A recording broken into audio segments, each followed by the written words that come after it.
সিসিটিভির ফুটেজটি লক্ষ্য করুন। কয়েকটি গাড়ি আসছে, একটি ছেলে বাস নিয়ে যাচ্ছে। এই তো একজনকে, এই তো যারা থেমে গেল।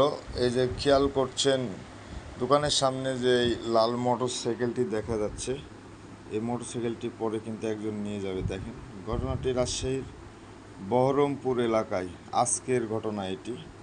আজকে 16ই সেপ্টেম্বর। দেখেন আপনারা কি অবস্থা, কি হচ্ছে এই শহরে। মূল ঘটনাটা অনুসন্ধানের চেষ্টা করছি, প্রকৃত ঘটনা জানতে পারিনি, চেষ্টা চালাচ্ছি। হাসপাতালের কাগজপত্র আমরা জোগাড় করেছি, খোঁজ চলছে। দেখুন কি অবস্থা, একদম দিনে দুপুরে রানিং রাস্তায় ঘটছে এই ঘটনাটি। লোকটি পড়ে আছে, হাসপাতালে নেওয়ার কেউ নেই। দেখেন কি অবস্থা। এতে একটা অটো গেল, অটোতে হয়তো তুলে দিবে, দেখি কি করে।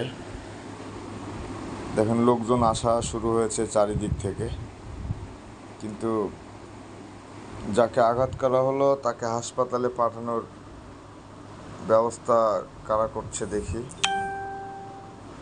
কি এক অবস্থা। এটি রাজশাহীর বহরমপুর এলাকার ঘটনা এবং আজ 16ই সেপ্টেম্বর আজকের ঘটনা। এই তো আরও কিছু গাড়ি আসতেছে, রানিং রাস্তা। এই তো এই জার্সি পরা এই ছেলেটা আবার যাচ্ছে ওইদিকে। এরপরে কি করে দেখি। ভিডিওতে বোঝা যাচ্ছে না যে যাকে আঘাত করা হলো তাকে হাসপাতালে পাঠানো হয়েছে কিনা। আঘাতটা কিন্তু পিছন থেকে করা হয়েছে। এই তো অনেক লোক জড়ো হয়ে গেছে।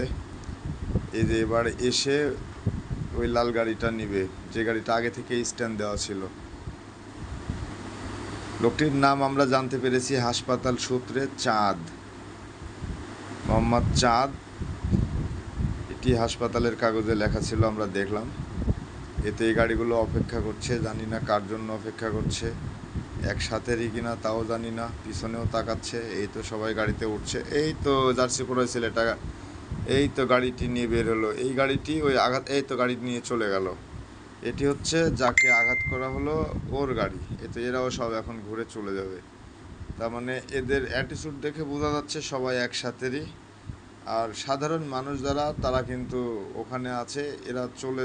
এরা থাকা অবস্থায় কিন্তু হাসপাতালে পাঠানোর সাহস কিন্তু কেউ দেখায়নি, যে বিষয়টি ভিডিওর মাধ্যমে স্পষ্টভাবে দেখা যাচ্ছে। এটা এখন হয়তো তাকে কেউ হাসপাতালে নিয়ে যাবে। এমন ভয়াবহ ঘটনা রাজশাহীতে ঘটছে, প্রশাসনের দৃষ্টি আকর্ষণ করছে।